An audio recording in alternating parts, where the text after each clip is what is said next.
제3시대 그리스도교 연구소 이사님이시고 성서 해석 전문가이신 김진호 선생님을 모셨는데, 제 생각에 어느 정도 신학 전공한 분들도 많고, 제 생각에 이 주제에 대해서는 이미 마음이 열린 분들 같습니다.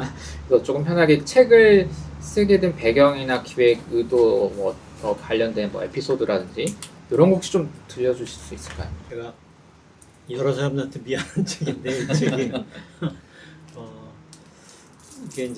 이게 5월의 봄이란 출판사 대표님이 이제 출판사를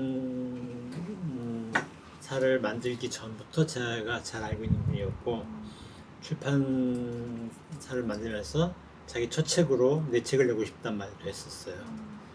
그다가 내가 계속 못 하다가 한참 뒤에 제가 책을 내고 싶은데 내주겠습니까? 했더니 허락을 했는데,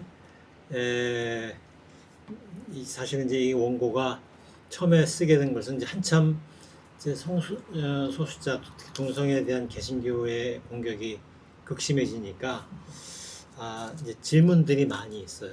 그러니까 이 책은 퀴어적 성서 해석은 아니란 말이에요. 퀴어적 주체는 어떻게 성서를 어떻게 읽을 것인가 이런 게 아니고, 성서는 이 문제에서 어떻게 말하고 있는가를 역사학자 입장에서 말하는 책이에요. 그런데 애초에는 이제 제가 옛날에는 참 글 어렵게 썼지만 요새는 옛날보다는 좀 덜 어렵게 쓰는 편인데, 이 책을 이렇게 쓸 무렵에 요구가 많았어요. 이 좀 어떻게 해석해야 되느냐. 그래서 내가 해석에 하는 어떤 이제 그 정보를 좀 드리겠다, 이런 책으로, 이런 의도로 시작을 했는데, 이게 초고를 쓰고 7번을 다시 썼어요. 왜냐하면 쓰다 보면 자꾸 욕심이 들어갔어요. 욕심이 들어간 얘기는 왜 그러냐면, 좀 하다 보면 이제 계속 내가 이 텍스트에 꽂혀 있으니까 이제 사람들을 얘기하다 보면 자꾸 질문이 나오는데 자꾸 거기에 대한 대답을 추가로 넣어야 되는 측면이 있었고, 또 하나는 이제 역사적인 공부를 하다 보니까 보충해야 될 얘기들이 너무 안 알려진 게 너무 많아서 그 얘기를 자꾸 해야 되겠다 라는 생각이 들어서 이제 한 6번까지는 계속 이렇게 쌓아가는 쪽으로 썼다가 마지막 7번째는 덜어내는 쪽은 왜 했냐면, 이제 이 내 책을 담당한 에디터께서 선생님 이거 아무도 못 읽어요. 그래서 제가 덜어냈는데 이제 너무 늦었어요. 많이 안 덜어져. 그래서 굉장히 난해한 책이 돼서 그다음부터 제가 출판사 대표님을 피해 다니고 있는데 너무나 안 팔리는 책을, 그래서 저 때문에 이제 이게 하나의 시리즈를 만들었고, 이 시리즈의 첫 책으로 제 책을 만든 거예요. 근데 그 시리즈가 이제 잘 이어가지 못한 거예요, 성공적으로. 이 출판사한테 책을 내면 잘 만들어내서 사람들이 많이 보게 하는 좋은 책을 많이 만든 출판사거든요. 근데 제 책 때문에 망한 케이스가 이제 생긴 거죠. 그래서 제가 너무 미안한 책인데, 일단 이제 성서에 보면 성서 안에 이제 편견과 폭언과 이런 게 너무 많잖아요. 근데 동성애에 국한해서 보면 제가 볼 땐 전혀 문제가 될 게 없는 텍스트.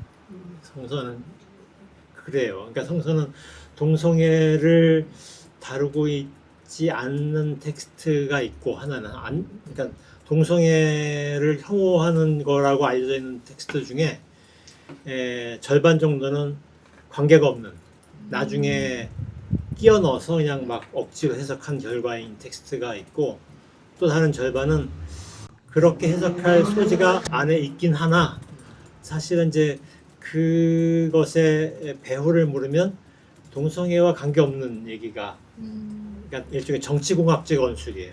그러니까 내가 뭘 말하지만 그 말의 진위는 다른 데 있는데, 그 말을 이렇게 일종의 약한 고리를 향해서 이제 던지다 보면 이제 나오는 그런 거. 이런 두 가지 이 형태의 텍스트들밖에 없는 거로 보여요.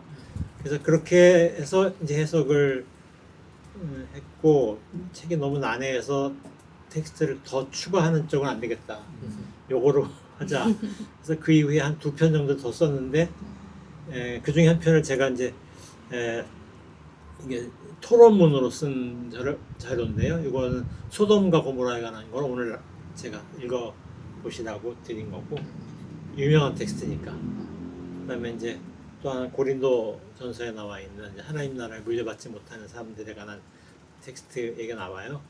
거기는 이제 처음엔 난 그게 로마서에 나오는 얘기와 같은 맥락에서 이제 다룰 수 있다고 봤는데 제가 좀 더 살펴보면서는 다른게 봐야 된다는 생각이 들어서 그래서 또 하나 쓴 게 있어요. 그럼 별도로 필요하시면 제가 그것도 공유해 드릴게요. 그래서 이제 이거 말고 한 2편 정도 더 썼는데 뭐 결론은 마찬가지입니다. 성서 안에는 동성애 혐오 구절은 없어요. 그냥 그렇게 해석해온 후대 역사가 있었고 왜 그렇게 해석했는지에 관한 이유는 이제 다른 질문을 거예요. 성서에 대한 물음이 아니고. 근데 어쨌든 이제 제일 급한 거는 그렇게 왜곡된 성서를 어떻게 달리 그러니까 성서를 얘기하면 좋은지를 역사적으로 설명하는 것이 이제 필요한데 지금 이제 조금 전에 우리 성원 선생님이 신학 안 한 사람들이 힘들겠다 이렇게 얘기하셨지만 신학한 사람들도 힘들지.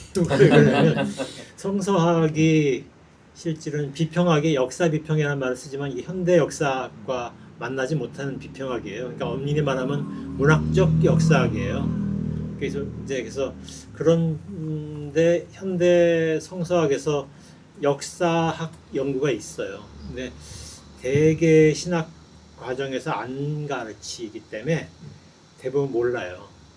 그리고 역사와 성서학의 중간 지점에서 토론되는 거, 그다음에 고고학과 이런 데서 이제 토론되는 논의들을 다루는 이제 연구 카테고리에서만 다뤄지는 거라 신학하는 사람들도 낯설고 신학 안 하는 사람들도 낯설고 제 처음에 제 생각은 신학하는 사람들은 잘 이렇게 선입견 때문에 어렵겠지만 신학 안 하는 사람들은 역사적 상식을 통해서 다루니까 좀 쉽겠다 생각했는데 다 어려워하더라고요. 그래서 제가 그래서 그 출판사를 피해 다니고 있는 중인데 이제 그런 맥락에서 쓰여졌고요.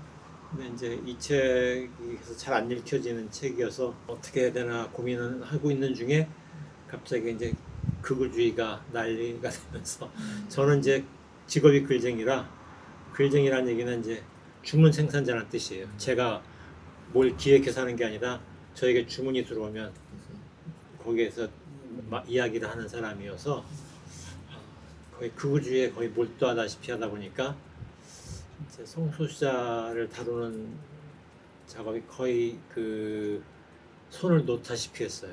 오래됐습니다. 손을 놓은 지가 1년 넘었는데 어제 그 로덴 나무 그늘 교회 한 분이 영화를 하시는 분이 있는데 30주년 기념 다큐를 만들겠다고 그래서 이제 영진이에서 폰을 받았더라고요. 그래서 그 인터뷰를 저한테 요청을 해서 인터뷰를 하다가 보니까 제가 정말 오랜만에 이 문제를 성서를 얘기하다 보니까 가물가물하더라고요. 그래서 내가 정말 손을 많이 놨구나. 근데 오늘 또 이런 모임 한다니까 너무 감사한 마음으로 왔습니다. 제가 보충해서 더 설명드릴 일이 있으면 또 말씀드리겠습니다.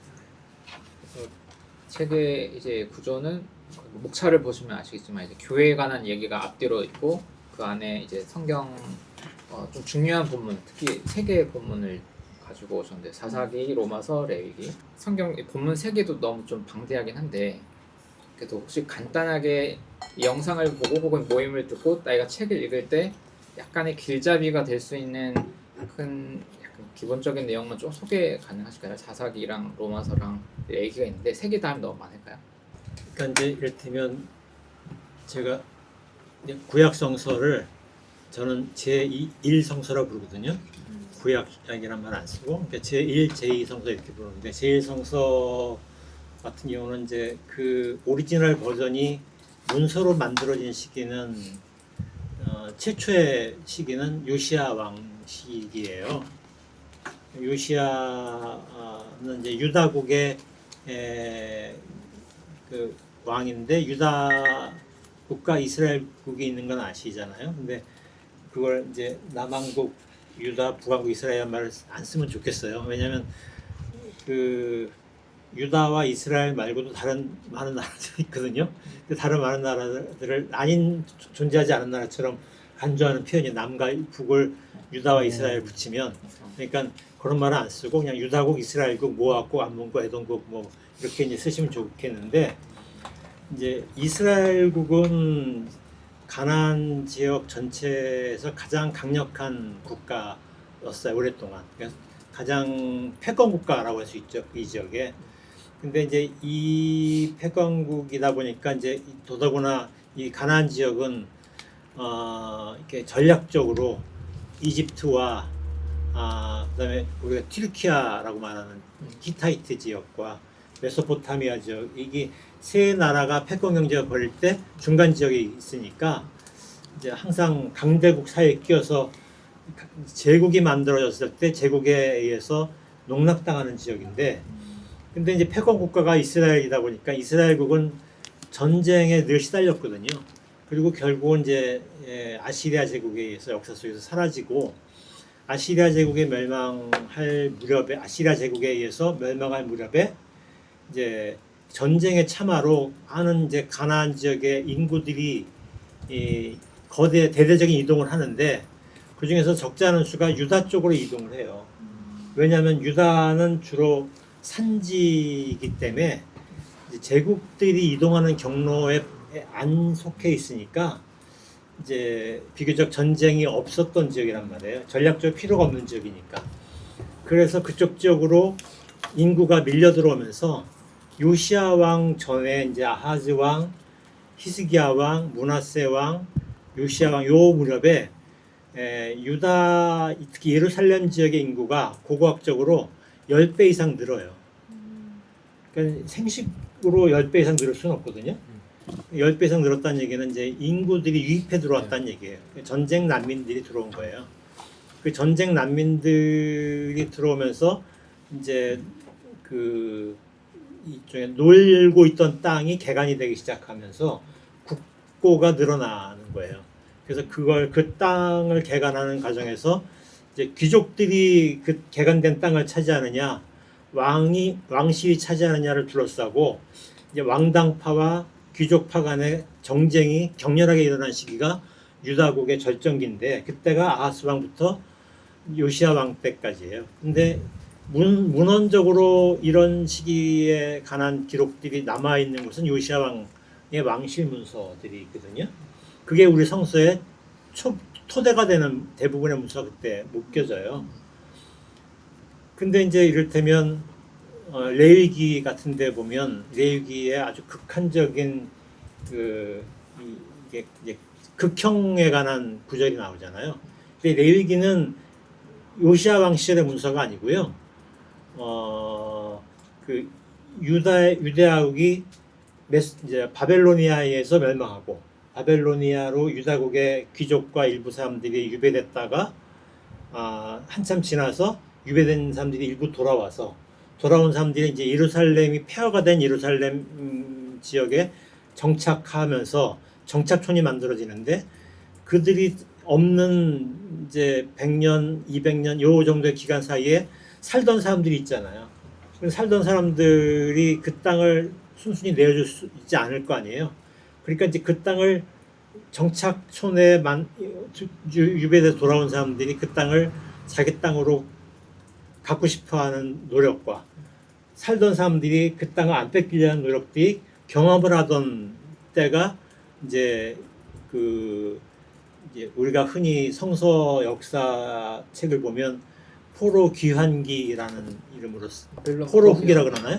포로 후기라고 보통 부르는 시기예요 그때가. 근데 그 시기에 이제 만들어진 문서가 레위기거든요. 레위기에 이제 극형에 관한 구절이 나오는데 거기에 일종의 성소수자에 관한 성서에 있는 모든 문헌 중에 가장 잔혹한 표현이 나와요. 죽이라는 거죠.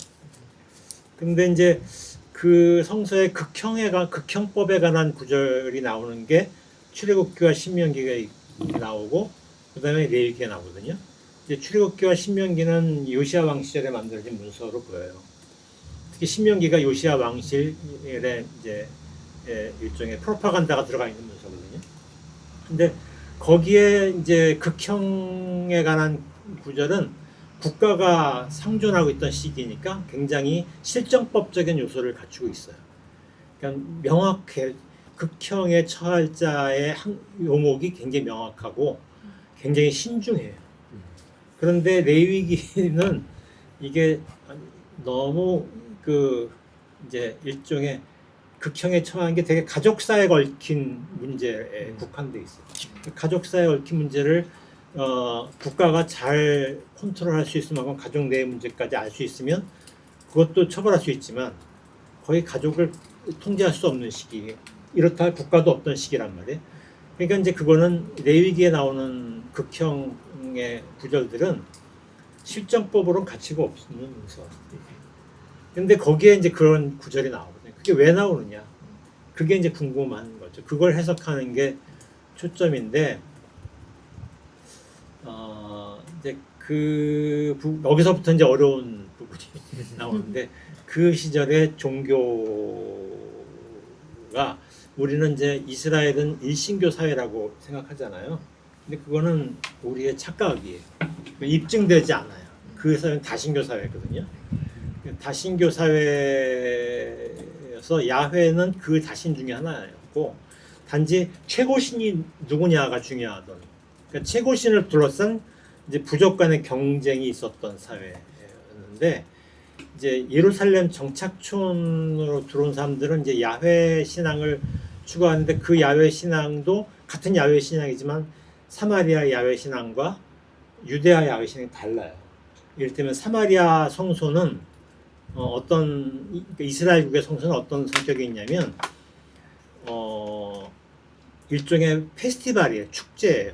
그리고 그 축제의 형식은 대개의 경우 결혼식을 가상 결혼식으로 이루어져요. 그래서 제사는 이제 제사장과 제사를 드리는 편이 같이 이제 그 대표가 성관계 방에 들어서 성관계를 맺는 곳으로 제사가 이제 클라이막스에 오르고, 나머지는 이제 그걸 위해서 이제 축제를 벌이는 거죠. 그러니까 어떤 거냐면 뭐 노래와 악기와 뭐 이런 것들이 굉장히 막 소란스럽게 있고, 그 다음에 중앙에 신상이 있어요. 그 신상은 다 볼 수 있게 돼 있고, 그 신상은 이제 우리가 알고 있는 건 송아지상이에요.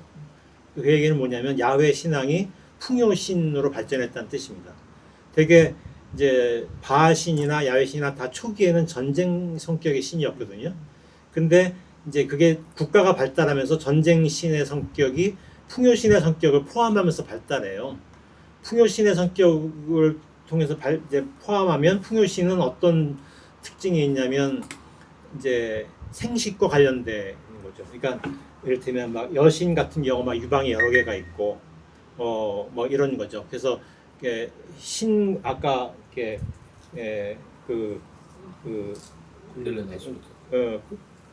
쿤틸리 나즈리드 같은 경우는 이제 그 유다의 어떤 남부 군사 기지에 있었던 벽화를 보는 건데, 벽화에 이제 야훼 신으로 보이는 신과 아세라 신으로 보이는 신상이 있는데 둘이 결혼하는 모습을 가지고 있어요. 그렇게 이제 신과 신의 결혼 형식을 띈단 말이에요. 그 얘기는 이제 그 페스티벌 자체가, 제사 자체가 이제 그런 섹스와 연결되어 있는 거예요. 그래서 그게 풍요 제사 형식으로 되어 있는데, 근데 이제 그 유대의 귀환 공동체 같은 경우는 귀환 공동체 주도권을 제사장들이 쥐고 있었거든요. 그러니까 이제 제사장들의 규범에 근거해서 야훼 종교를 재해석을 해요. 그러다 보니까 이제 야훼 종교가 이제 제사장들은 좀 일반 사람들처럼 축제 이런 성격보다는 좀 엄숙주의 같은 게 강하잖아요. 그다음에 또 전통적으로 유대야의 야훼 신앙은 약간 밀실 종교 성격을 가지고 있어요. 성전 구조 자체가 성전이 있으면 벽이 있어서 들어오는 사람 나가는 사람을 막아요. 그다음에 벽 안에 건물이 있고 그 벽 안에 건물 안에 있는 뜰로 들어오는 사람이 또 나뉘어요. 그 뜰 안에는 건물이 있고 건물 안에 들어오신 사람은 대제사장만 들어갈 수가 있어요. 근데 그 건물 안에는 조명이 없어요. 그러니까 신을 볼 수가 없는 거죠. 신이 거기 있다고 하지만 볼 수 있는 신이 아닌 거죠. 그래서 나중에는 이제 거기서는 신은 존재하느냐라는 것조차가 의문이 되니까 신이 존재하는 것이 아니라 신의 흔적이 있다라는 신학이 발달합니다. 그래서 이제 거기 그 흔적 신앙을 성서에서 이제 카보드라는 말을 써요. 그러니까 영광, 신의 영광만 있다라는 거죠. 이제 그런 게 유대야적 신앙이래요. 그러니까 유대야의 신앙은 자꾸 분리하는 신앙이고 이스라엘적 야훼 신앙은 같이 모여서 대동제 같이 벌어지는 신앙 제사예요. 그런데 유대야의 제사장 종교가 또 이제 식민지 귀환기 제사는 또 그걸 제사장이 주도하다 보니까 더 엄숙하게 벌어졌고, 그러니까 제사장 집단들은 이제 이런 페스티벌처럼 벌어지는 야훼 신앙을 우상 숭배라고 본 거예요. 저쪽에서는 이제 너무 소수의 집단이 주장하니까 이제 그들을 존중하지 않았고, 이제 그런 갈등이 벌어지는 시기에 예루살렘의 귀한 공동체의 문서에 그런 게 나오거든요. 그러니까 그 문서에서 이제 이제 남자와 남자가 성관계하는 거에 대한 이거를 극형에 처하라는 구절이 나오거든요. 거기 여자와 여자에게는 사라져 있고 남자와 남자만 들어 있어요. 거기는 이제 왜 그러냐면 그 그러니까 원래 이스라엘 국가가 존속하던 시절에 사제들에는 여자 사제도 있고 남자 사제도 있었거든요. 왜냐하면 성관계가 이루어지니까. 그 풍요는 생식이 중요하니까 생식이 안 되는 성관계는 이제 수용이 안 되는 거죠. 근데 유대야 문서 특히 식민지 시대와 귀환기에는 유대야 사제에서 여자가 사라져 버립니다. 사제는 남자만 돼요.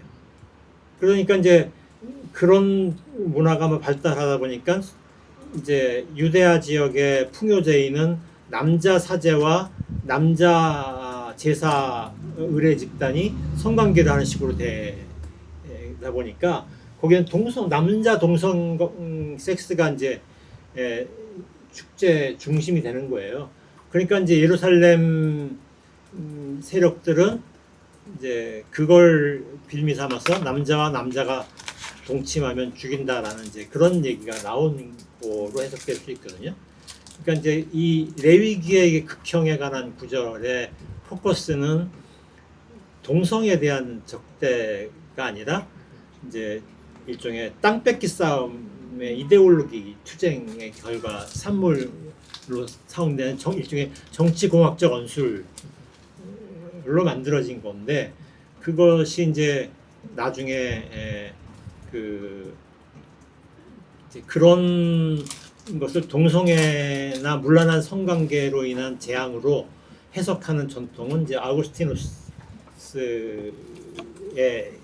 이제 유래하거든요. 아우구스티누스는 이제 로마의 멸망 시기에 로마가 왜 고트족에 의해서 침략당했느냐에 대한 이제 막 그런 것들이 문제가 제기되면서 이제 로마 안에서 많은 지식인들이 그걸 해명하라는 요구에 직면했을 때 이제 이 로마의 최고 지식인 중에 하나였었던 아우구스티누스는 그거를 이제 성적 문란함 때문이다라고 해석하면서 성서의 구절들을 끌어오다 보니까 그런 것들이 사용된 거거든요. 그러니까 이제 이게 일종의 남용된 해석들인 거죠. 과잉된 해석들이죠. 이제 그런 역사적 배경을 가지고 있다. 뭐 이런 얘기를 하다 보니까 너무 길고 복잡한 얘기가 돼서 사람들이 힘들게 된 거죠. 고문을 당하게 했습니다. 일단 이 레위기 요 보면 왜냐면 이 성경에 형성 얘기도 같이 들어가고 이래서 여기도 들어서 뭐 어떤 질문들 혹시 떠오르는 거 있으면은 이거 하고 뭐 시간 보고 그 다음 거 한 번 더 할 수도 있고. 그러니까 이 그냥 성경 구절만 딱 봤을 때는 어떤 그런 정치공학적 언수를 느끼기가 어렵잖아요. 이제 그것만 보면 안 보이는 거죠. 그러니까. 네. 그 문헌적 맥락. 음. 그러니까 이게 이를테면 레위기의 전체 네, 맥락. 그러니까 지금 또, 말씀하신 그런 설명들. 네, 레위기가 또 역사적으로 어떻게 자리 잡고 있는지 음. 또 이런 것들을 같이 봐야 보이는. 음. 그래서 역사학은 이제 그런 것들을 보충해서 설명을 하는 과제를 가지고 있는 거죠. 가톨릭에서는 제가 제 경험에 의하면 가톨릭에서 동성애 혐오 이런 얘기는 별로 들어본 적 없어요. 가톨릭에서는 동성애에 대한 언급을 거의 들어본 적이 없는 것 같거든요. 유독 개신교에서는 많이 하나 보죠. 제가 개신교로 지금 넘어온 지가 몇 년 안 돼가지고. 그러니까 이제 개신교에서 동성애가 중요한 이슈로 부상한 것은 미국의 레이건 대통령이 이제 정치적 이슈로 끌고 들어온 게 성공하면서 나타난 현상이에요. 꽤 오래됐는데. 예, 그러니까 80년대. 80년. 예, 그러니까 이제 그 전에도 뭐 그 부분이 있었지만 가장 크게 부상한 것은 이제 레이건인데 미국은 이제 그 뉴딜 연합이라고 말하는 이제 선거 연합이 이제 루즈벨트 대통령이죠. 루즈벨트 대통령 시절에 뉴딜 개혁이 이루어지면서 이제 이후에 공화당과 민주당의 정치적 갈등이 끊임없이 이제 양당 체제니까 이루어질 때도 항상 정치적 주도권을 민주당이 지었어요. 그래서 뉴딜 연합이 미국 정치를 이끌어갔다고 해도 과언이 아닌데 그 뉴딜 연합이 붕괴된 때가 레이건에 의해서 붕괴가 돼요. 그래서 이제 그 이후에 이제 오랫동안 이제 미국의 이른바 이제 기독교 우파라고 불리는 집단과 연결되어 있는 이제 보수적 정치적 어젠더가 미국 정치를 주도하는데 그때 레이건이 들고 나온 두 개의 어젠더, 도덕적 어젠더가 동성애 반대, 낙태 반대였어요. 그리고 한국의 레이건 이후에 한국의 기독교 일종의 수입업자들이 계속 수입을 했어요.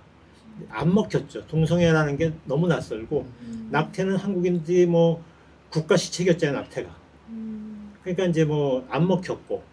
근데 이제 이게 90년대 한 중반쯤 오면 일종의 이제 개신교 안에 문화 활동을 하는 이제 보수적 비평가들이 많이 나왔어요. 그 친구들 사이에서 이제 동성애가 이제 어젠더로 나오기 시작을 했고 본격적으로 그게 좀 이제 젊은층 사이에서 약간 먹혀들었던 측면이 있어요. 그리고 이게 뭐 그 서울대 동아리 뭐 이런데 학생 동아리에서 그거 갖고 막 이제 논쟁이 벌어지고 그랬었어요. 그렇지만 이제 시민 사회에서 동성애는 그때까지도 낯설은 주제, 90년대 중반까지도. 2000년대에 오면서 이제 그 개신교의 이제 그 한기총의 시대가 2003년부터 본격화 시작되거든요. 그리고 한기총은 개신교의 이제 정치 연합을 한기총이 주도한 개신교 정치 연합의 성격은 강경 보수라고 볼 수 있거든요. 그러니까 보수 중에서 가장 오른쪽에 있는 보수. 그래서 한기총의 시대가 2003년부터 2015년까지 한기총의 시대라고 할 수 있어요. 한기총은 89년도에 출범하는데 89년부터 2003년까지 한기총은 그냥 그렇게 영향력 있는 기관이 아니었어요. 근데 2003년도에 노무현 대통령이 취임하고 2003년 2월 25일인가 이제 취임식을 해요. 청와대에서.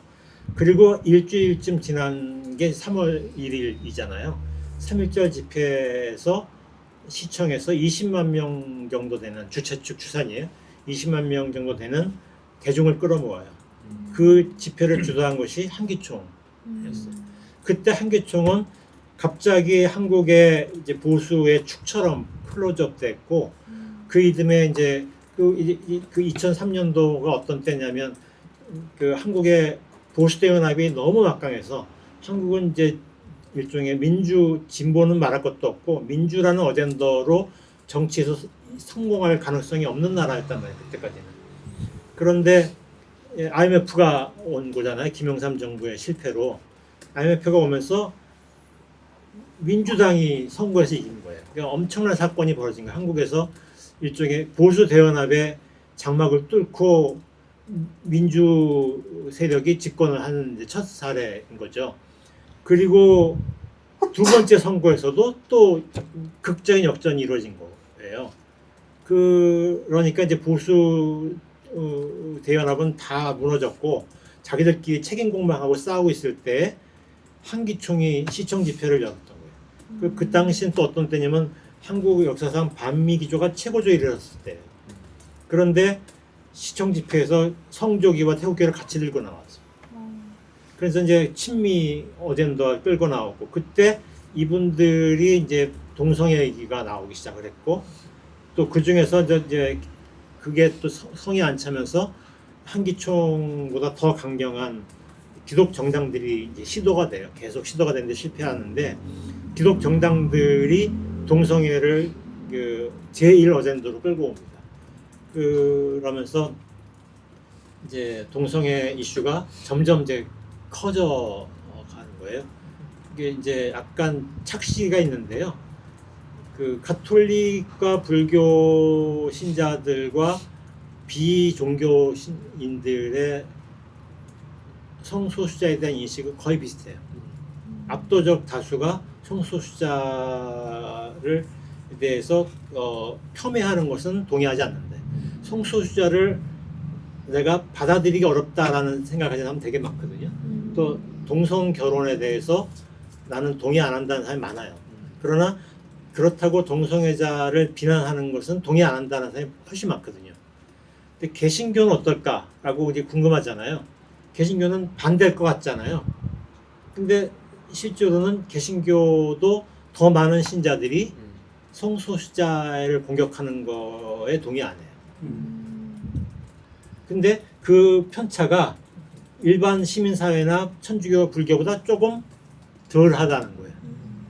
근데 이제 가끔씩 거의 5대5로 비슷해질 때가 있고 어떨 때는 7대3 정도로 이제 약간 또 성소수자의 우호적인 견해가 높아질 때가 있어요. 그 차이가 있는데 전체적으로는 신자 차원에서는 성소수자를 공격하는 것은 동의 안 한다는 사람이 항상 많아요. 개신교도. 근데 개신교의 빅스피커들은 압도적 다수가 성소수자에 대해서 공격적이에요. 그러면 빅스피커는 모든 목사들이 그렇다는 뜻은 아니에요.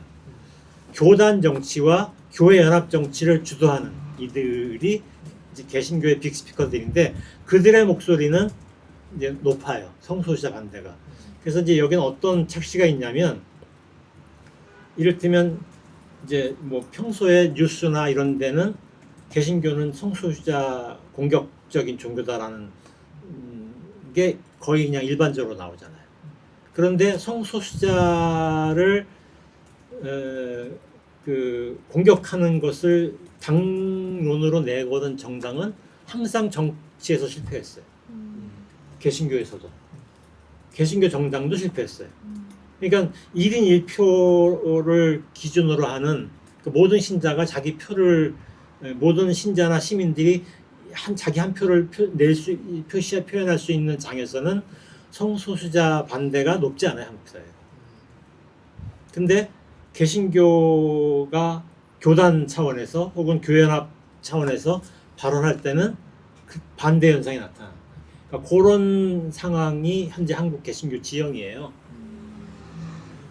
그래서 이제 지금 들은 얘기는 이제 개신교 교회 안에서 많은 교회들은 말을 잘 안 하는데요. 제가 대형교회, 후발 대형교회를 연구하느라고 많이 돌아다녔는데 후발 대형교회 한 10여 개를 다녔는데 성소수자를 공격하는 발언을 공공연히 한 교회는 하나밖에 없었어요. 그래서 내가 궁금했어요. 왜 그런가. 제가 한 100여 명의 그 후발 대형교회 신자들을 인터뷰했는데 그 사람들의 대답을 통해서 제가 추론한 것은 교회 안에 그거는 의견이 갈려요. 성소수자에 대해서 공격하는 거 옳지 않다는 사람도 있고 또 공격해야 된다라고 생각하는 사람이 있어요. 그런데 그 옛날에는 목사가 말하면 다른 사람들이 내가 내키지 않았어도 말을 안 했는데 지금은 신자들이 말을 해요. 그러니까 교회 안에 갈등이 일어나요. 그러니까 목사들이 발언을 자제하는 겁니다. 교회에 대한 장악력이 높은 사람들 빼고는 자제하는 거예요.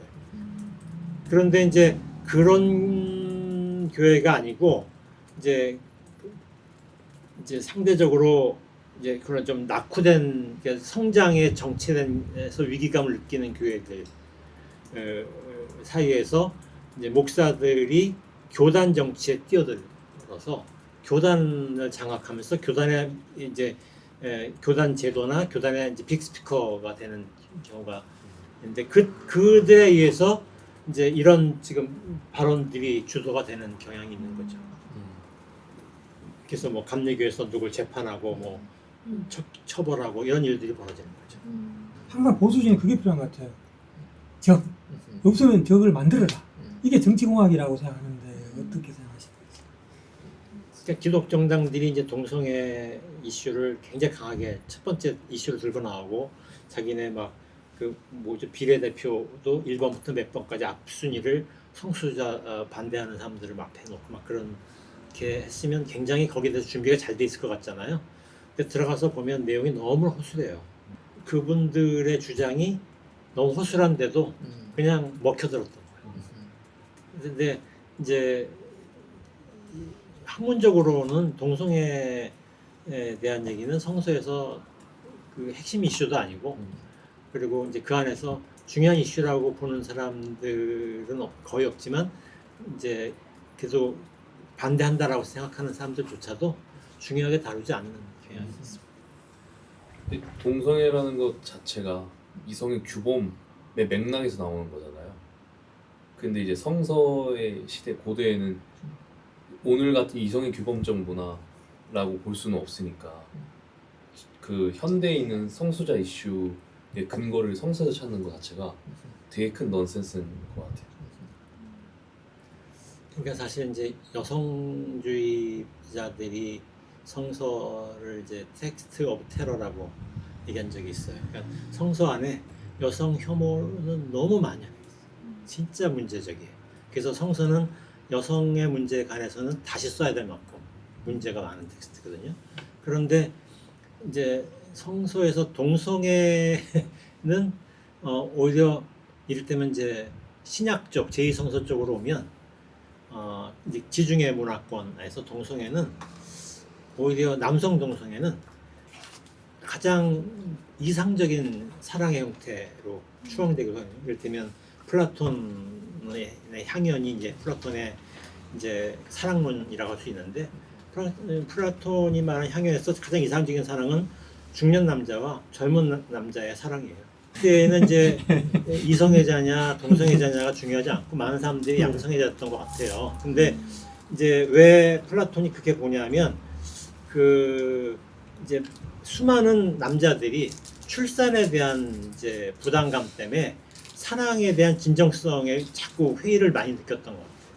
그러니까 이제 출산으로부터 자유로운 사랑이 진짜 사랑이다라고 생각했던 것 같고, 그래서 이제 고대 지중해 문화권 보면 왜 벌거벗은 남자, 어린 남자들이 많잖아요. 근육질에. 그게 이제 그 이 젊은 남자의 육체에 대한 이제 욕망이 굉장히 만연했던 걸 반영하는데요. 특히 이제 귀족 스포츠, 그 당시에 귀족 스포츠가 레슬링인데 벌거벗은 남자 아이들을 중년 남자들이 이제 바라보는 거예요. 마치 미인대 수영복 입은 여자 바라보는 것 같은 비슷한 시선일 거예요.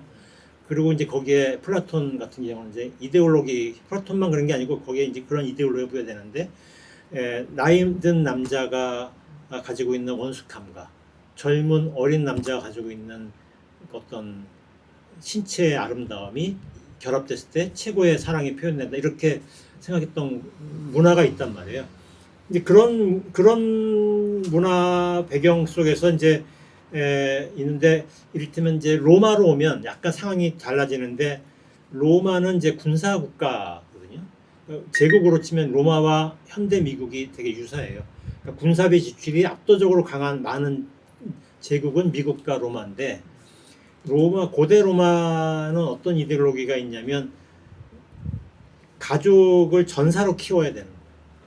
그런데 이제 그리스의 이제 헬레니즘에 영향을 받은 많은 이제 선진적인 리버럴한 남자들이 이제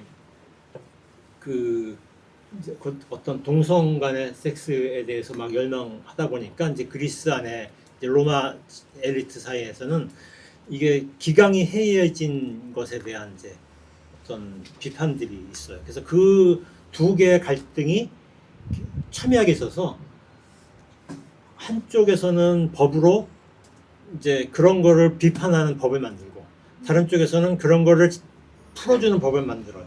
두 법이 다 서로 각자 있거든요. 그런 식의 갈등들이 있었던 거죠. 그런 맥락에서 로마서 1장 해석에 관한 부분도 꼭 조금만 더 해주시면 어떻겠습니까? 그러니까 이제 로마들은 이제 로마라는 사회가 이제 전쟁을 너무 많이 하니까 우리는 이제 이제 로마의 문서만 갖고 역사를 읽으면 어떤 착각이 오냐면 로마의 이제 파밀리아라는 개념이 굉장히 대가족이 아주 그냥 잘 갖춰져 있는 여러 세대가 같이 있는 노예까지 포함된 대가족이 이상의 가족인데 이제 로마의 무덤을 연구한 걸 연구를 해보면 그런 가족이 거의 없어요. 다 이혼하고 전사하고 막 그런 거예요. 가족 다 깨져 있는 가족들이에요. 그러니까 이제 그런 가족들이 만연해 있으니까 이제 그 안에서 이제 이상적인 파밀리아에 대한 열망이 생긴 거죠. 이데올로기적으로. 근데 이제 그렇게 막 있다 보니까 로마의 전통주의자들은 이제 그런 이제 일종의 이제 리버럴한 성을 비판하는데 문제는 로마의 제일 큰 산업 중에 하나가 매춘업이거든요. 로마의 매춘업을 통한 세금이 로마 전체 수입에서 두 번째 수입이에요.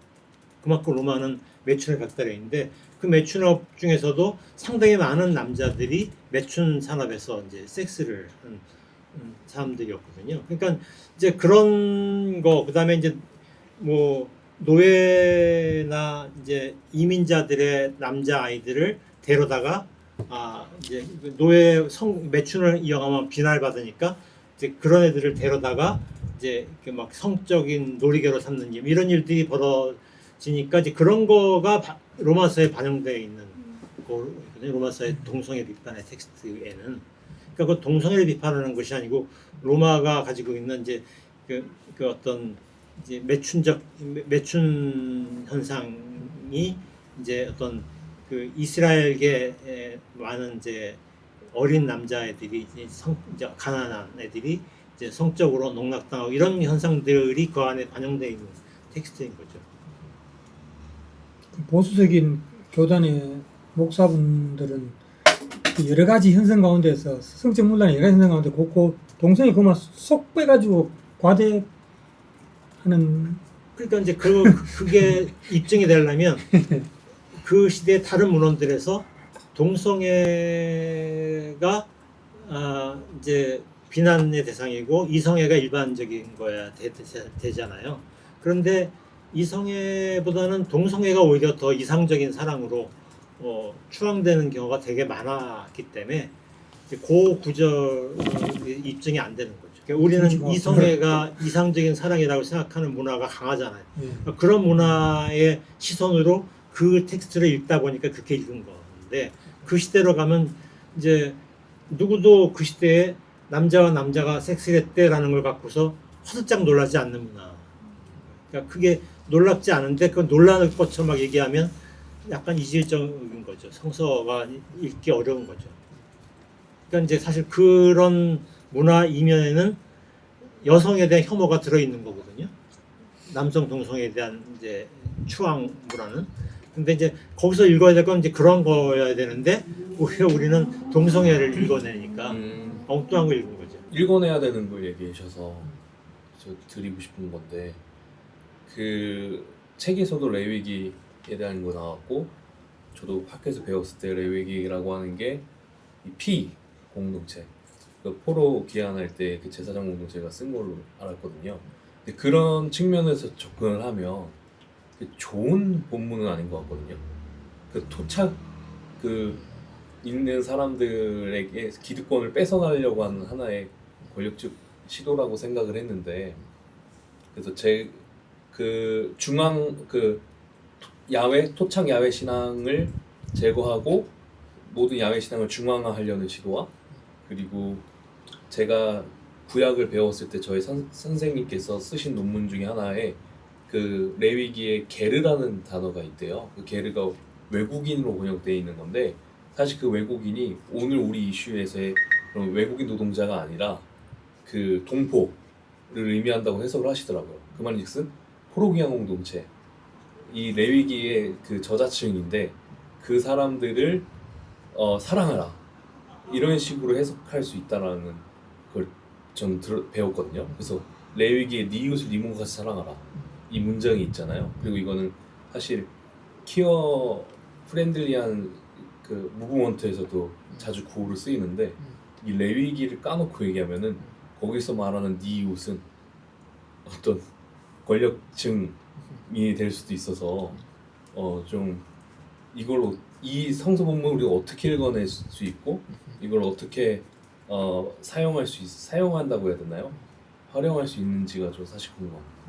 그러니까 이제 성서 우리가 이제 제가 해석하는 이것은 네. 성서 해석을 위한 이제 안내서라고 하기는 어려운 거거든요. 그러니까 성서 해석은 내가 읽어야 되는 거죠. 내가 성서 읽는 주체가 돼야 되는 건데, 지금 과거 얘기를 계속하고 있잖아요.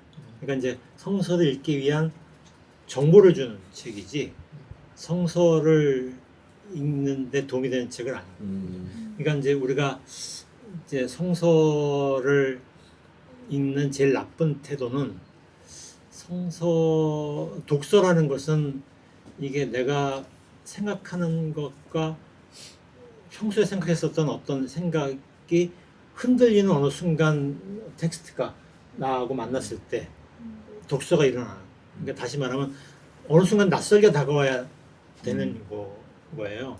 그런데 이제 기독교인들이 이제 성서를 읽을 때 독서는 하지 않고 독서 행위를 하잖아요. 올해는 일독을 하겠다. 이건 독서 행위죠.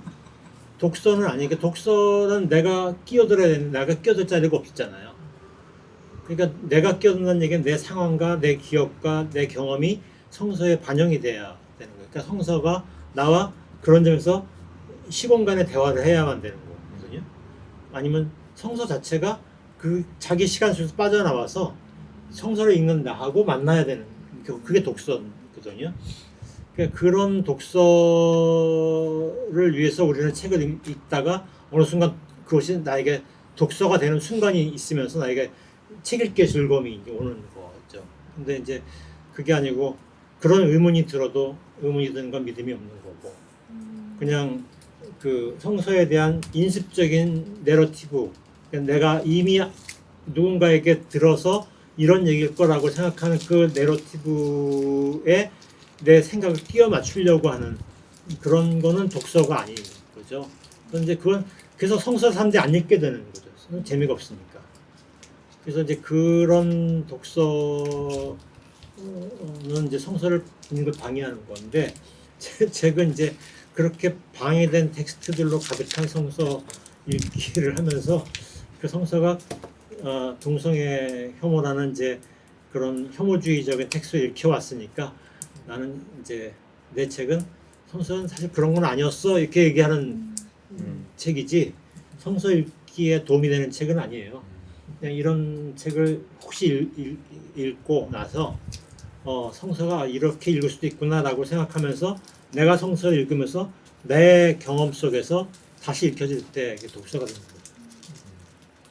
대답이 된 건지 모르겠지만, 성서는 읽어야 되는 책이지 그냥 뭐 외우거나 나를 끼워 맞추거나 하는 책은 아니다.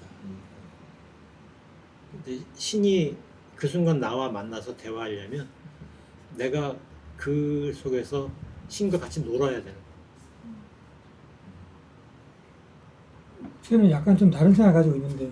아까 말씀하신 성서 안에는 동성애 혐오 구절이 없다고 말씀하셨는데, 제가 구약을 읽을 때 어떤 생각이 있냐면 그 뭐 아까 레위기 말씀하셨는데 이 야훼 신앙이 상부의 위에서 따르면 강요된 신앙이라는 느낌이 자꾸 받는 거예요.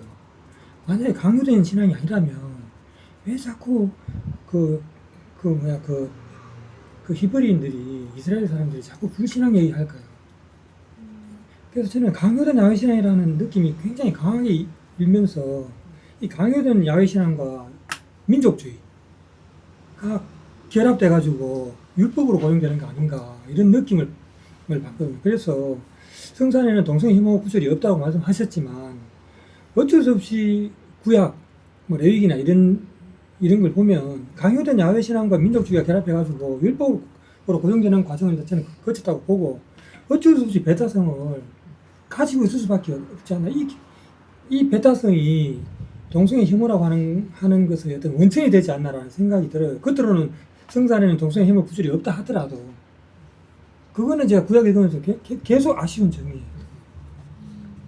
그러니까 이제 그렇게 읽으면서 내가 그렇게 읽으란 대로 안 읽으면 예, 내가 처벌을 받아서 예, 내가 목이 달아나거나 예. 감옥에 갇히거나 예, 그게 두려우니까 예. 그렇게 읽으면 안 되지 하면서 읽어야 되면 강요가 될 텐데 우리는 사실 그런 압박이 전혀 없지는 않지만 누군가를 나에게 협박을 할 거 아니에요. 그렇지만 내가 내 마음대로 읽어도 된다라고 생각하면서 읽을 수 있으면 그건 강요가 아니잖아요. 책이 그 자체로 날 강요할 수는 없어요. 책은 어떤 권력과 결합됐을 때 강요되는 거지. 그러니까 내가 그 권력 밖에 있으면 그건 아무리 책이 무슨 소리를 해도 나는 내 멋대로 읽을 수 있는 거죠. 이를테면 어떤 아까 스피박이 왔는데 뭐 이게 왔는데 그분의 말을 우리가 경청하려고 노력하고 그분의 생각을 하나라도 잘못 이해하면 하나를 자책하고 그러면 이제 그 안에 그건 강요된 거죠. 그분이 이 선생님을 압박하는 거죠. 거기에 노예가 된 거예요. 근데 뭐 그렇게 얘기해서 내가 못 알아들으면 모르면 말지 뭐 이렇게 생각한다거나 아니면 내가 내 식으로 뭐 이렇게 얘기한 거 아닐까 막 생각하거나 이렇게 해도 내가 감옥 가지 않거든요. 그러니까 이제 그렇게 하면 나는 그 책으로부터 자유로운 거고 그 사상으로부터 자유로운 거거든요. 그러니까 책은 책 자체로 나를 구속하지 않고 책이 나를 구속할 때는 다른 권력과 결합되어 있는 거거든요.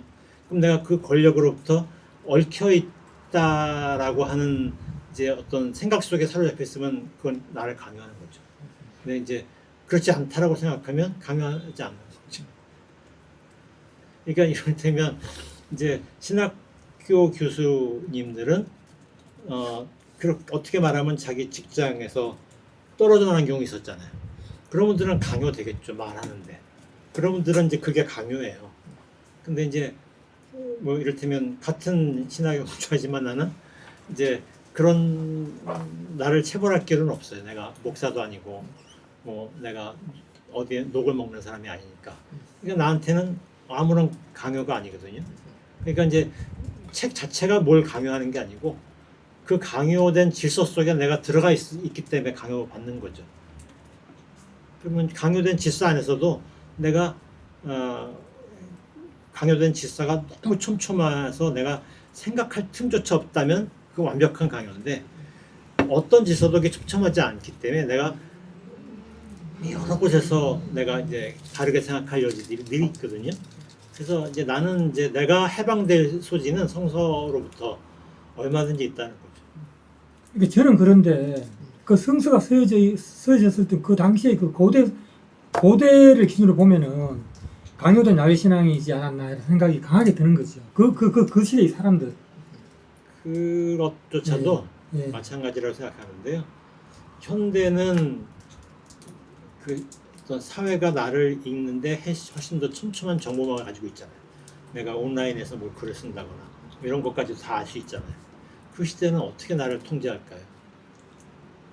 나를 통제할 수 있는 어떤 정보의 촘촘한 틀을 못 갖고 있잖아요. 그러니까 얼마든지 이 여지는 많다는 거죠. 저희는 이거 교과서 같이 당시에는 다가오니까 되게 무겁게 프레셔가 있을 것 같은데 선생님 말씀은 현대 그리고 파워티콘 그런 것도 아니기 때문에 오히려 좀 느슨할 수도 있다 생각보다 그런 맥락이신 건가요? 그냥 어느 시대나 네. 책 자체가 나를 억압하진 않는다.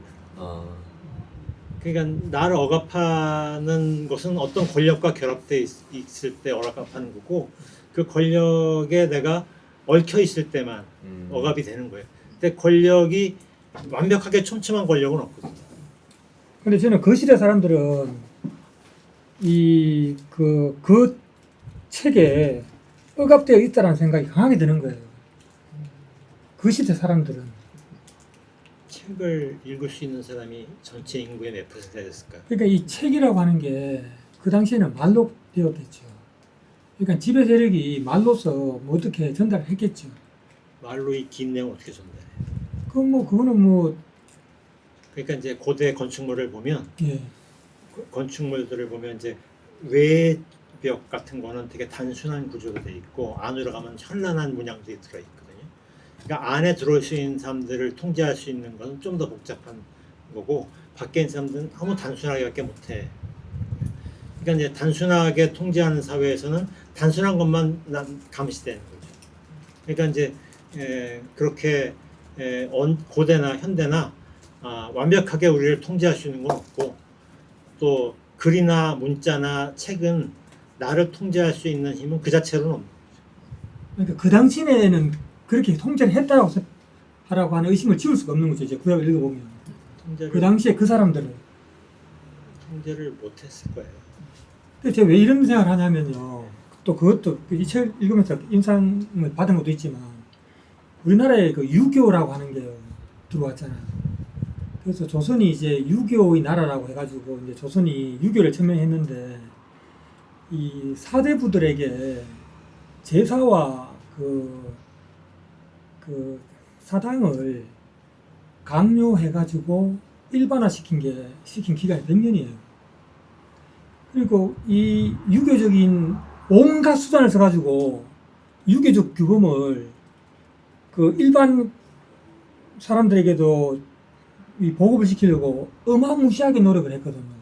하다못해 뭐 한글이라든지 뭐 그림이라든지 온갖 종류를 가지고서 해가지고 그게 일정적으로 승원을 거두는 게 조선 중기 지나서 후기로 가면요. 일반 사람들에게도 유교적인 어떤 그런 그 가래라고 하는 게 서서히 관철되거든요. 그래서 그럼 그 사람들이 그러면 조선시대 그 사람들이 그러면 글을 알았나요? 대부분 다 글 모르죠. 글을 모르면 그림으로라도 아니면 말로라도 계속 주입을 하는 거예요. 아마 그런 과정을 이스라엘도 하지 않았는가 생각이 들어요. 그렇게 못했을 거예요. 근데 그런 느낌을 자꾸 받아요. 이 구약을 읽으면서. 예. 그러니까 사실 조선 유교 질서가 되게 견고하게 짜여져 있는 사회임에도 불구하고 그 사회에서 그런 질서로 사람을 통제할 수 있는 어떤 요목이 얼마나 많았겠어요. 그러니까 많지 않았을 거라는 거예요. 그러니까 사람들 일상들은 더 많은 일상들은 관습에 의해서 지켜지고 그 관습에 의해서 영향을 받고 그 관습은 아버지와 아들과 뭐 엄마와 자식과 뭐 또 나무와 풀과 이런 거에 영향을 받는다는 거죠. 그러니까 이게 류쿠 지역이 이제 오키나와죠 지금의. 근데 이제 일본의 메이지 시대 때 일본에 이제 병합되기 전에도 이미 병합돼 있었는데 메이지 시대 때 그 지명을 다 바꿔요. 한자 일본식 한자어로. 그러니까 어느 날 자기네 집 앞에 있었던 어떤 지역 이름이 달라지고 개천 이름이 달라지고 막 그런 거예요. 그러니까 그걸 다 그때 이질감을 얘기하는 어떤 작가의 글이 있거든요. 제가 그걸 이제 본 적이 있는데 그 얘기는 이제 그 사람들 하나하나가 자기가 살면서 어떤 개천과 풀과 나비와 그 속에 사는 동물과 뭐 이런 것들과의 교감 속에서 긴 시간 동안 형성된 문화적인 어떤 기억법을 통해서 영향을 받았지 그 사회를 규율하는 틀에 이렇게 일반적으로 영향받지는 않았던 거죠. 그러니까 현대로 오면 그게 훨씬 더 촘촘해지겠죠. 글을 읽는 사람이 많아지고 또 정보를 이렇게 유통하는 속도나 방식들이 훨씬 더 많아지고 그러니까 훨씬 더 많은 면에서 우리가 이제 그 어떤 국가와 나와의 연결고리가 훨씬 많아지지만 이제 고대로 갈수록 그 연결망은 훨씬 적고 느슨하다는 거예요. 그러니까 우리가 그걸 너무 과장해서 생각할 필요는 없다는 거죠. 조선시대 때 행정 체제를 통해서 엄청난 규모의 그 유교적인 그 예의를 그 그림이든 뭐든 행정 체계를 통해서 관철시키고 했던 그 집요한 노력이 어마어마했다고 보거든요. 그렇겠죠. 그런 노력을 이스라엘이 분명히 했을 거란 얘기예요. 고고학에서는 예. 약간 그 하스모니아 왕가가 이제 이스라엘의 영토를 직접 주체를 만드는 그 시기에 뭐 안식일법이든 할례든 그게 좀 실현된 걸로 고고학 자료가 나오고 그 전에는 뭐 동물 형상이나 뭐 잘 지켜지지 않은 걸로 데이터가 나와서 보통은 느슨하다가 이제 딱 그 1, 2세기 전 단계쯤에는 조금 뭔가 된 것 같은 느낌으로 데이터는 그렇게 나오긴 해서 생각보다 레이기가 실천된 거는 조금 현실적으로 된 거는 별로 없는 걸로 나오긴 하죠. 근데 조선 역사든 뭐 성서든 남아있는 글에는 그 기획 의도는 있는데 그 기획이 실제 실행된 꼭 그런 건 아닌 걸 수 있다. 네.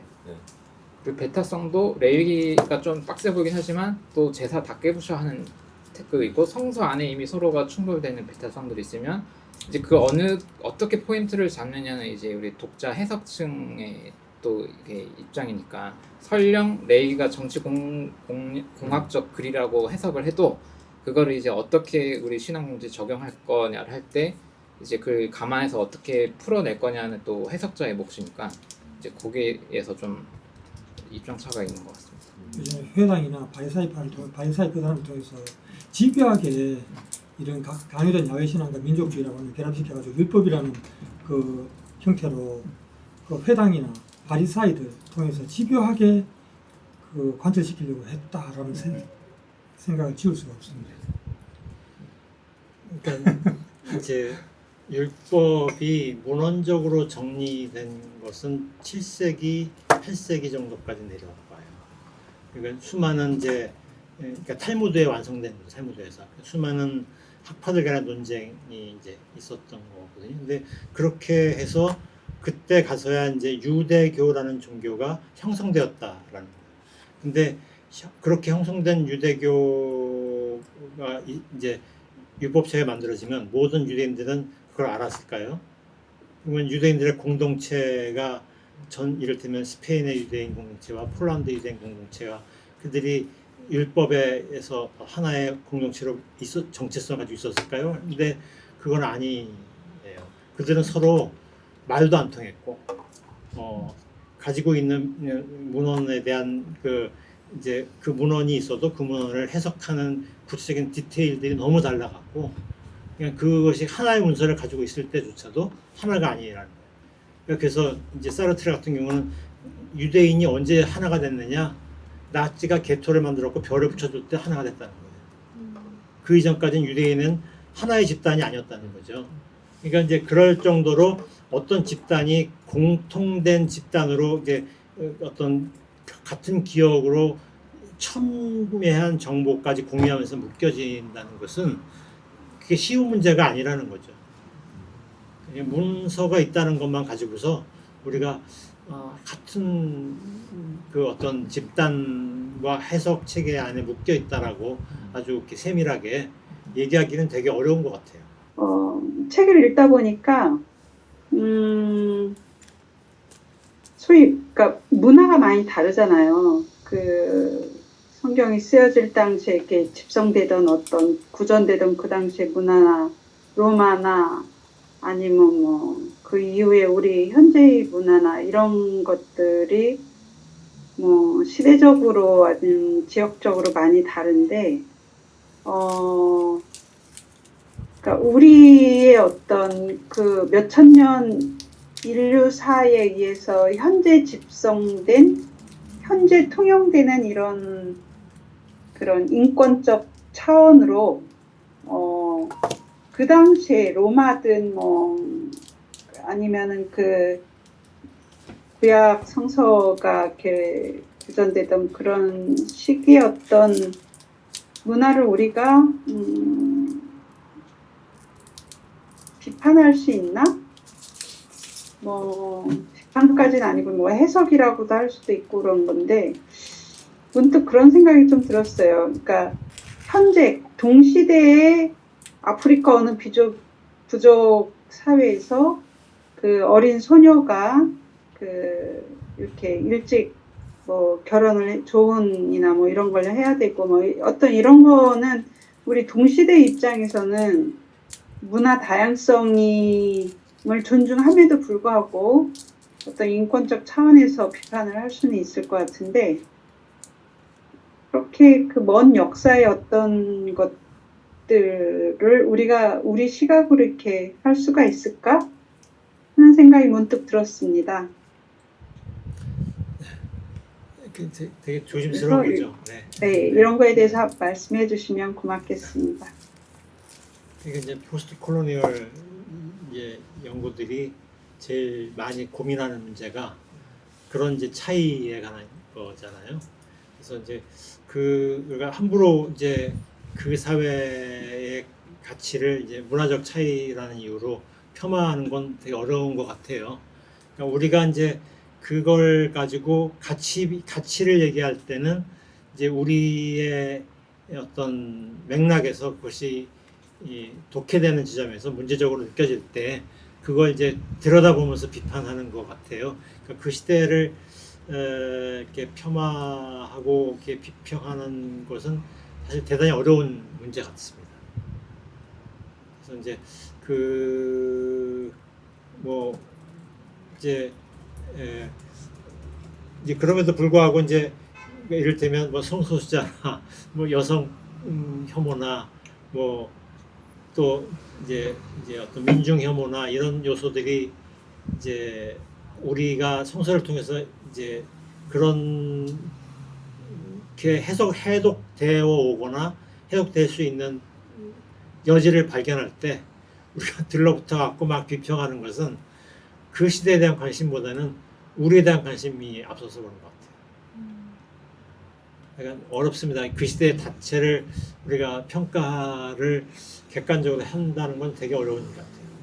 아까 제가 듣기로는 김조연 선생님께서 말씀하시길 그 독서라는 행위에 대해서 말씀하실 때 그 사람들은 자신의 내러티브의 그 독서의 대상인 콘텍스트를 이렇게 끼워 맞춰서 읽으려고 한다. 그래서 그 부분이 좀 조심해야 될 부분이다라고 말씀을 하셨던 걸로 기억을 해요. 만약에 제가 다 그 의도가 아니었다면 좀 이렇게 정정해 주시면 제가 잘못 들을 수도 있으니까 좋겠는데 저는 그런 생각 갖고 있거든요. 독서라는 거는 일종의 해석이라는 행위인데 이 해석이라는 행위는 인간이라면 어쩔 수 없이 자신의 내러티브에 그 텍스트와 그 컨텍스트를 조합해서 이렇게 이루어질 수밖에 없는 거 아닌가 해서 오히려 독서에 대해서 비판하는 부분에 대해서는 독서 행위나 독서 행위의 결과에 대한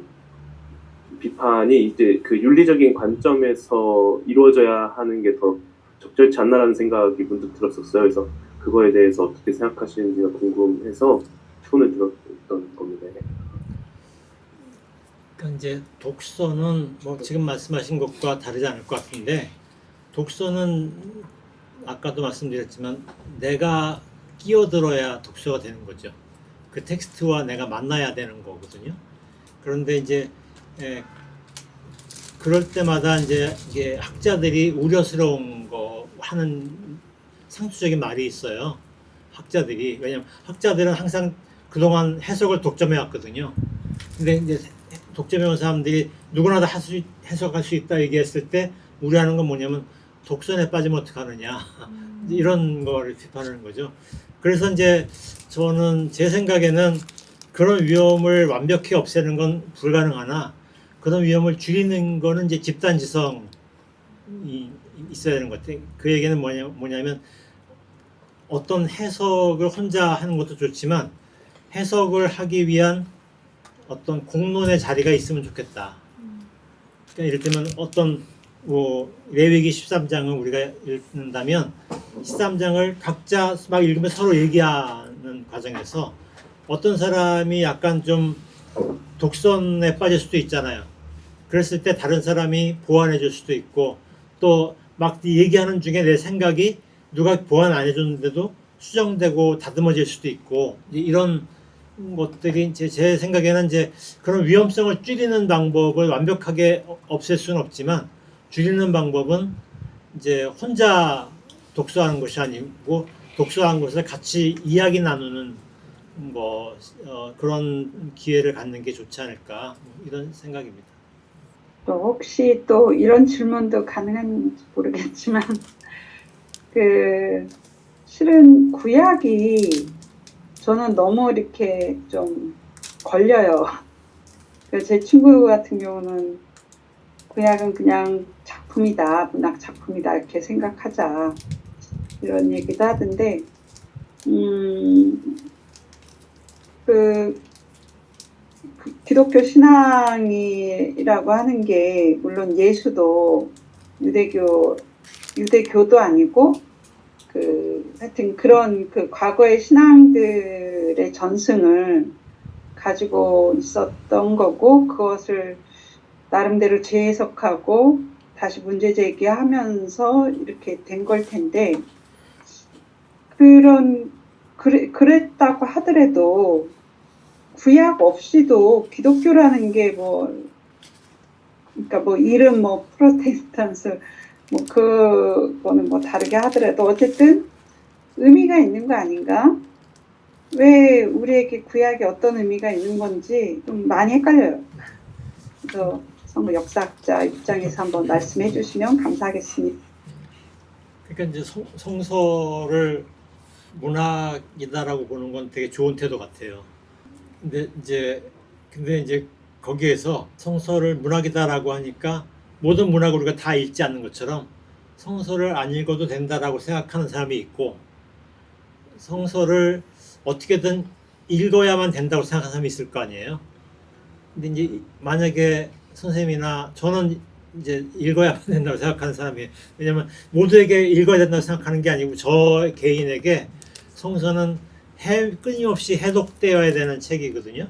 그래서 읽어야 되는 책인데 그렇게 읽어야 되는 책이라면 이제 내가 읽으면서 이렇게 어려운 문제들을 해명하기 위해서 노력을 해야 되잖아요. 우리가 살면서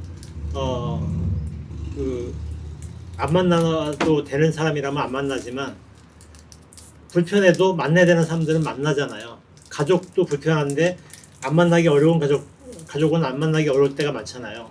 이래저래 얽히니까. 그러면 이제 어떻게든 그 가족과의 관계를 최악으로 가지 않게 하기 위한 노력들을 누구나 하게 되는데 그런 것처럼 성서도 안 읽어도 되는 사람들이라면 꼭 성서를 읽어야 되는 건 아닌 것 같아요. 근데 성서를 읽어야 된다고 생각한다면 저는 이제 어떻게든 이 문제와 대면하는 게 필요하지 않을까 싶거든요. 그래서 대면하는 노력이 이제 읽기에 대한 독서에 대한 노력인 것 같고 그래서 이제 그런 게 아마도 선생님도 그런 게 필요해서 제일 성서가 불편하면서도 이런 부분에 참여하시는 거 아닌가요? 그러니까 이제 그런 노력들이 필요하지 않을까 싶습니다. 근데 어떤 책을 정전이라고 보면서 출발하면 책은 이제 아까 제가 이렇게 막 토론을 하면서 책 자체가 나를 권력을 갖고 있는 건 아니다 이렇게 말씀을 드렸지만 책을 정전이다 캐논이다 생각하는 순간 책은 나도 모르게 책의 무게와 권위에 내가 매어버리게 되잖아요. 나는 책으로 읽지 못하게 되는 거죠. 그러니까 이제 그런 게 아니라 책을 그냥 내가 읽을 수 있는 하나의 문학이다라고 보고 출발하는 게 저는 성서를 읽는 데서 되게 중요한 출발점인 것 같아요. 비슷한 선상에서 김용욱 선생 같은 경우는 마르시온에 대해서 상당히 적극적으로 평가하던데 목사님은 어떻게 생각하시나요? 마르시온에 대해? 제가 마르시온을 잘 알지는 못하는데요. 이제 우리가 사실 이제 영지주의라고 부르는 현상에 대해서 기독교인들이 만들어 놓은 이제 동성애에 대한 편견처럼 편견이 있어요.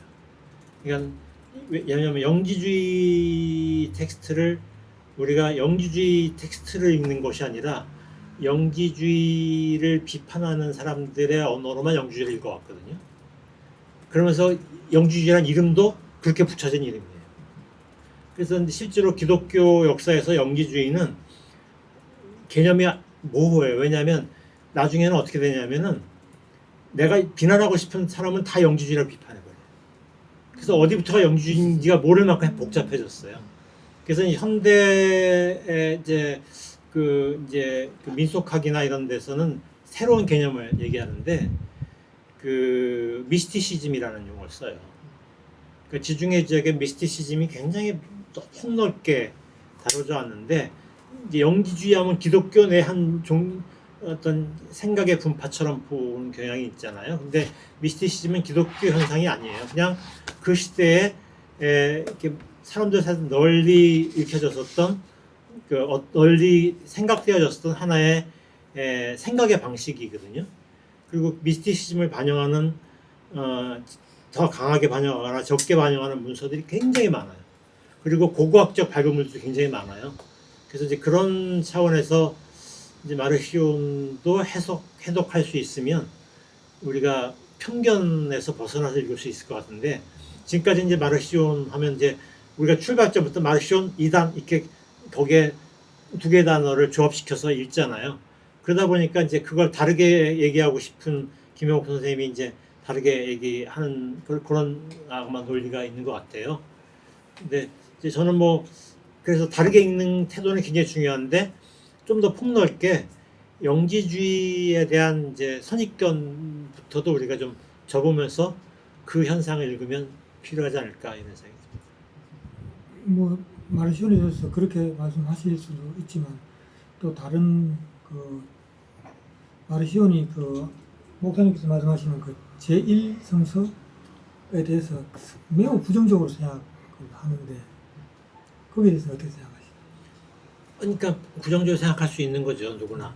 그러니까 이게 마르시온이 아니라도 지금 아까 성미경 선생님도 제1성서 나 불편하다고 말씀하셨잖아요. 불편하다고 말씀하면 그 말 때문에 이단이 된다면 이제 그 말부터 이제 우리가 막 조심하게 되잖아요. 마르시온도 그렇게 말할 수 있잖아요. 근데 이제 어쨌든 간에 우리가 제1성서든 내가 그거에 대해서 이제 나의 의견을 얘기할 수 있죠. 그리고 거기서부터 그 말이 옳으냐 그르냐를 떠나서 왜 그렇게 말했느냐에 대한 이제 물음을 가지고 이야기하는 게 필요한 것 같아요. 불편하면 안 읽어도 되고 또 재밌는 해석들도 많으니까 이렇게 공유하다 보면 또 좀 읽고 싶어질 수도 있고 사실은 이런 거죠. 네. 네, 오늘 모임을 이렇게 마치겠습니다.